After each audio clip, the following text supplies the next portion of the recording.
Sabía que el dinero podía cambiar a la gente, pero presenciar ese momento de primera mano fue todo un shock mental. Al fin y al cabo, en el momento en que se enteraron de que había heredado una fortuna, tanto mi amable exmarido como los ex-suegros con los que mantenía una relación moderada cambiaron. O mejor dicho, revelaron su verdadero yo. Al final, pasaron muchas cosas. Nos divorciamos y mis suegros se convirtieron en extraños.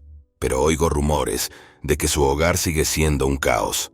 Hace años, la hermana de mi madre, mi tía, ya fallecida, era la típica mujer de carrera de su juventud e incluso se dedicaba a las inversiones. Mi madre solía decir que parecía tener un patrimonio considerable. Aún así, nunca me preocupé por cuánto dinero tenía mi tía. Me limitaba a asentir con la cabeza y decir, sí, cuando me lo planteaban. Mi tía nunca gastaba su dinero de forma imprudente. Era cuidadosa, gastaba solo lo necesario y recortaba en otras cosas. Por ejemplo, cocinaba para sí misma pero utilizaba ingredientes corrientes de supermercado, o compraba solo unas pocas prendas de ropa de calidad para llevarlas durante mucho tiempo en lugar de comprar todo lo que le apetecía. Admiraba y me gustaban los valores de mi tía. Pero en aquella época existía la idea de que las mujeres que ganaban más que los hombres no eran atractivas. A menudo era menospreciada y prejuzgada por sus familiares. Además, existía la idea fija de que la felicidad de una mujer estaba en casarse y tener hijos. Así que a mi tía, que no está casada ni tiene hijos, la trataban como a una intrusa. Nunca dejaba que las palabras desagradables la desanimaran. Tenía confianza en sí misma y dejaba que la gente hablara como quisiera. Un día, cuando estaba visitando a mi tía, me dijo de repente, «Oye, si yo fallezco, quiero que tú seas la heredera».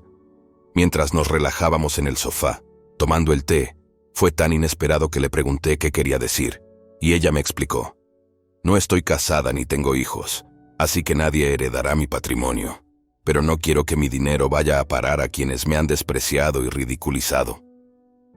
Por supuesto, prepararé todos los documentos necesarios para la herencia, pero quiero que seas tú el heredero oficial», dijo sonriendo pero en tono serio.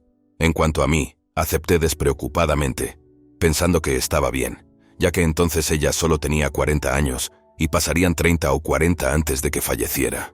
Me parecía un futuro lejano y, como estudiante de bachillerato, no entendía nada de herencias. Sinceramente, pensaba que lo que me había dicho mi tía era una broma. Pasó el tiempo, me casé, tuve hijos y estuve ocupada con el trabajo y la crianza de los hijos. Cuando mi hijo menor se graduó y empezó a trabajar, me enteré por mi madre de que la salud de mi tía estaba empeorando. Corrí al hospital donde estaba ingresada la tía, y allí estaba ella, con aspecto animado, diciendo, «¿Qué te ha dicho? Estoy bien, eso es una exageración. Siento preocuparte, pero es solo un chequeo. Mira, estoy tan bien como siempre», con su sonrisa inalterable. Mi tía contestó así.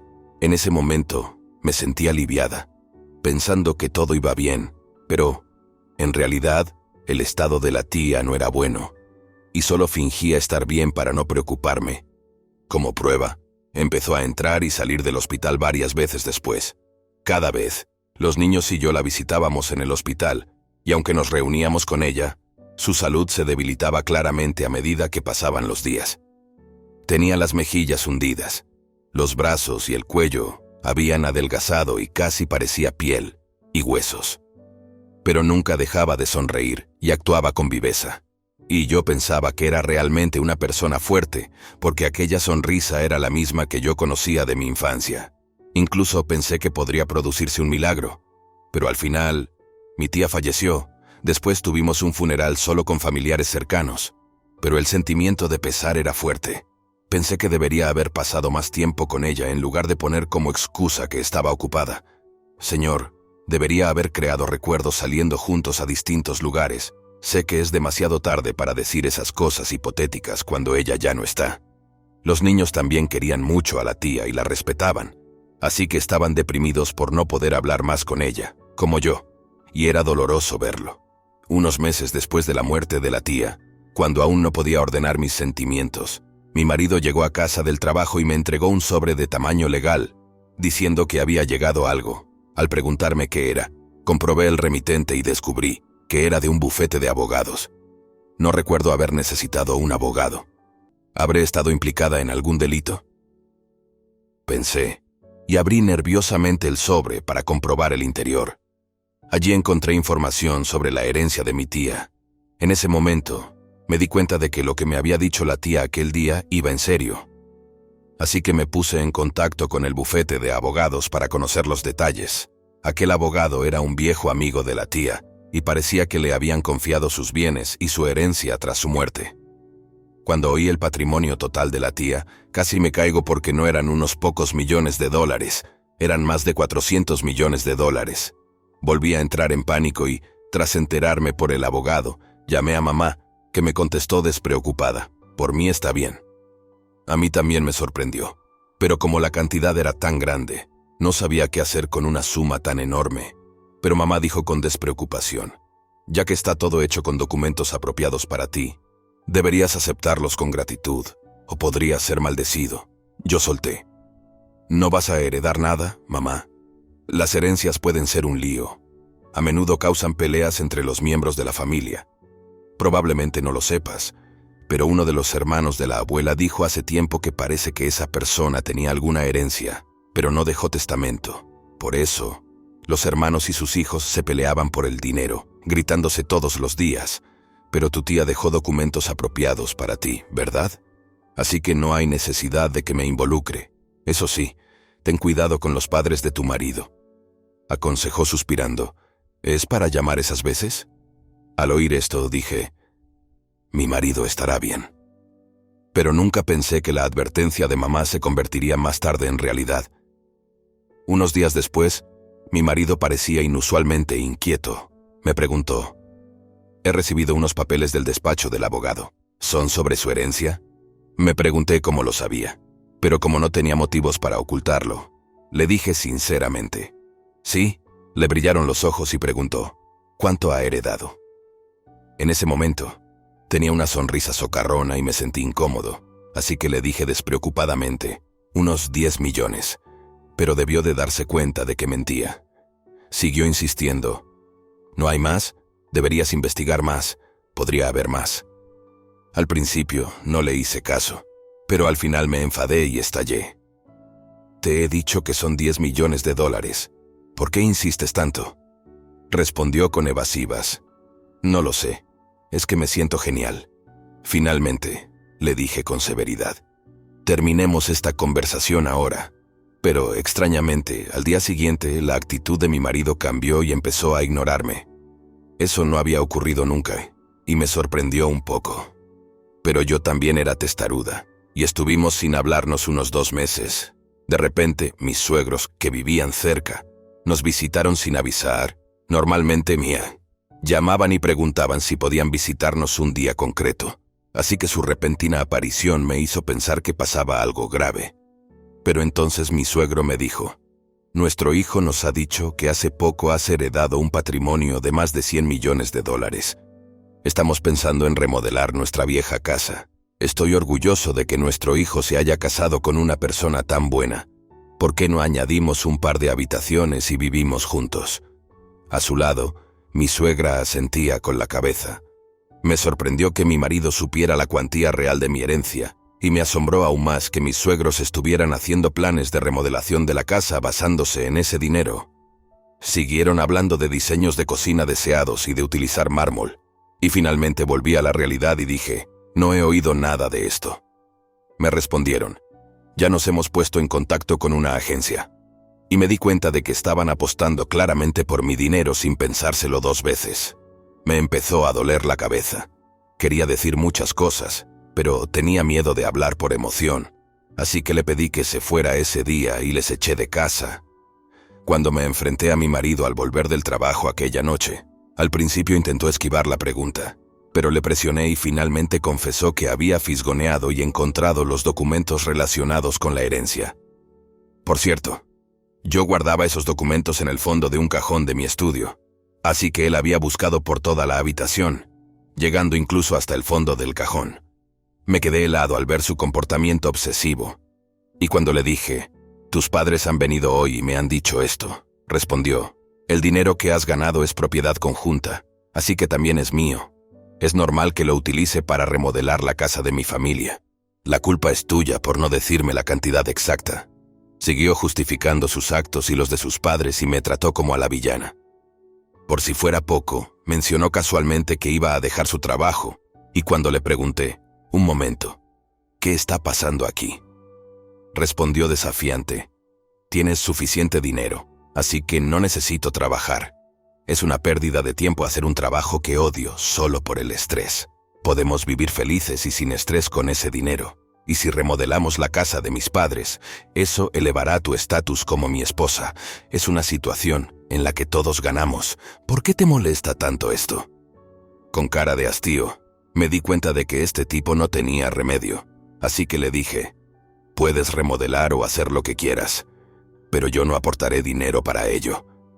Mi marido volvió a enfurecerse, pero gritó, «Ya lo hemos hablado». Siguió despotricando, pero yo le ignoré. Al día siguiente, mi marido se presentó con sus padres, protestando porque yo había cambiado las condiciones de nuestro acuerdo. Entonces les dije, «Fuisteis vosotros los que os adelantasteis sin hablar conmigo. ¿Por qué tengo que aportar dinero?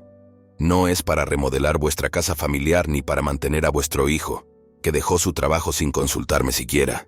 Me increparon con acusaciones como, «Siempre te hemos tratado bien, y eres una cazafortunas».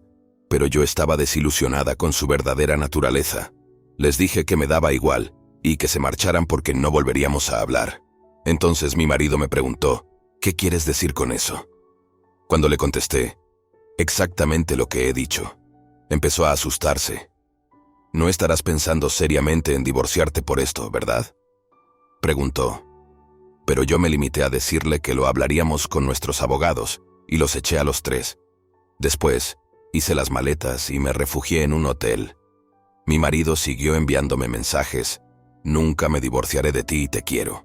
Pero yo le contesté, «Amas mi dinero, ¿verdad?», y apagué el teléfono. Me quedé en el hotel esa noche, y cuando les expliqué la situación a mis padres al día siguiente, suspiraron y dijeron, «Pensábamos que esto podría pasar».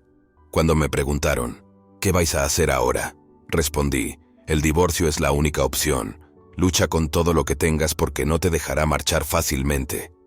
Me aconsejó mi madre. Más tarde, me dijeron que podía haber otros problemas, así que lo mejor era investigar. Contraté a una agencia de detectives y salió a la luz que mi marido frecuentaba clubes nocturnos. Esto era inaceptable para mí, así que contraté a un abogado experto en divorcios. Mi marido se negó a divorciarse y exigió una indemnización y una parte de los bienes. Mi abogado me explicó que lo que había heredado de mi familia no eran bienes comunes y no entraba en el reparto de bienes, pero mi marido gritó, «Eso no puede ser verdad». Cuando el abogado le preguntó, «¿Le darías a tu mujer el dinero que heredaste de tu familia, alegando que es dinero familiar?», se quedó callado. Después, mi marido fue sermoneado por el abogado sobre su comportamiento poco razonable. Al final, estuvo a punto de llorar, insistiendo en que yo pagara la remodelación. Pero, por supuesto, el argumento no se sostenía y mi marido se desplomó derrotado. Más tarde, me enteré de que los trámites de remodelación ya estaban hechos y que yo me había ofrecido a pagarlos, firmando un contrato para la remodelación de la casa familiar de mi marido a su nombre. Parecía haber sido muy exigente al respecto, y el coste total superaba los $10 millones. Parece que le preocupaba que, si se divorciaba de mí, no pudiera pagar ese dinero. Así que, nos divorciáramos o no, dijo que no había razón para que yo pagara.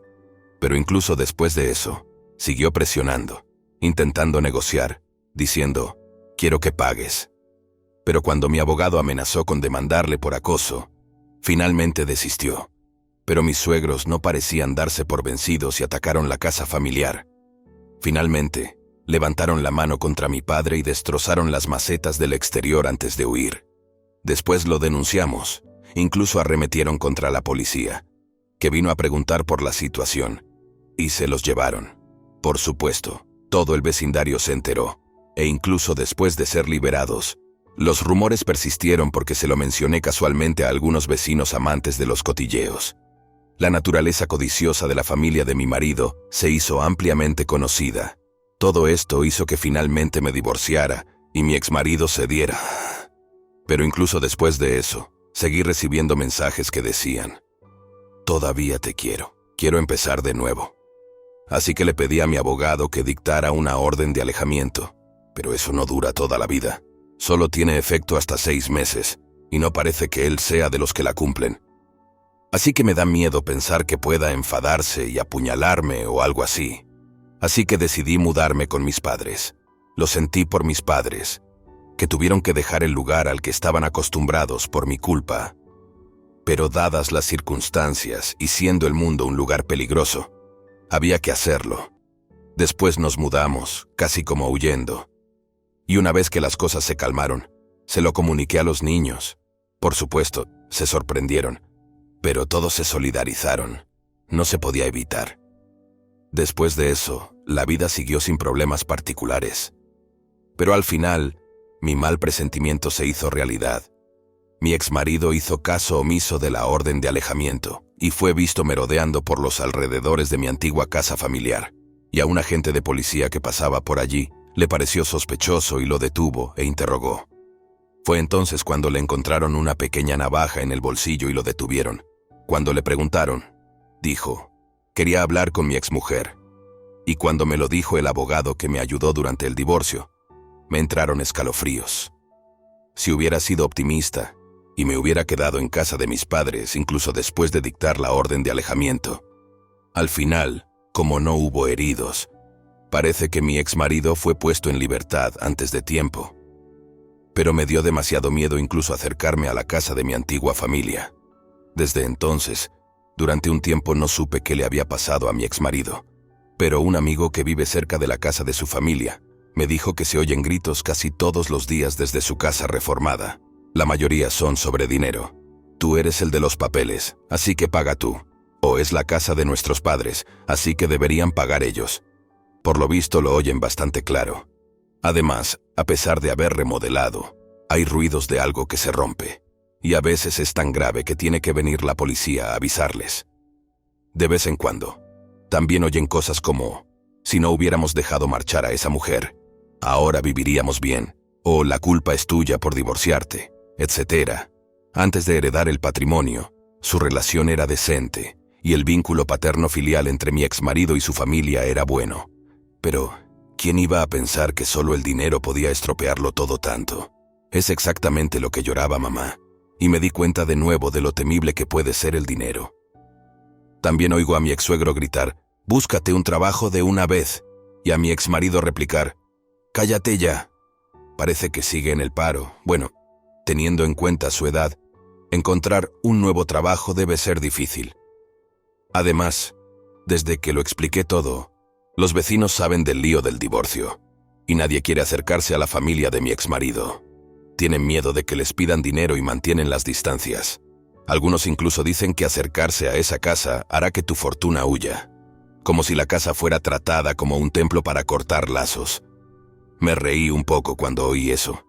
Por otro lado, he alquilado una casa un poco más grande y vivo con mis padres, los 3 solos. Mis padres dicen: cuídate tú primero. Nosotros estamos bien, pero no tengo intención de volver a casarme, así que pienso vivir con ellos. Después de todo, si la otra parte se enterara de la herencia, podría cambiar como mi exmarido. Y como nunca he tenido aficiones caras ni he gastado mucho dinero, pienso seguir viviendo como antes. Así que pienso utilizar el dinero si mis padres o yo necesitamos ingresar en un centro cuando seamos mayores o para celebraciones como las bodas o los nacimientos de mis hijos. Desde luego, la cantidad de dinero no es algo que vaya a desaparecer con gastos triviales, pero como es el dinero que me dejó mi querida tía, quería utilizarlo de la misma forma que ella lo habría hecho.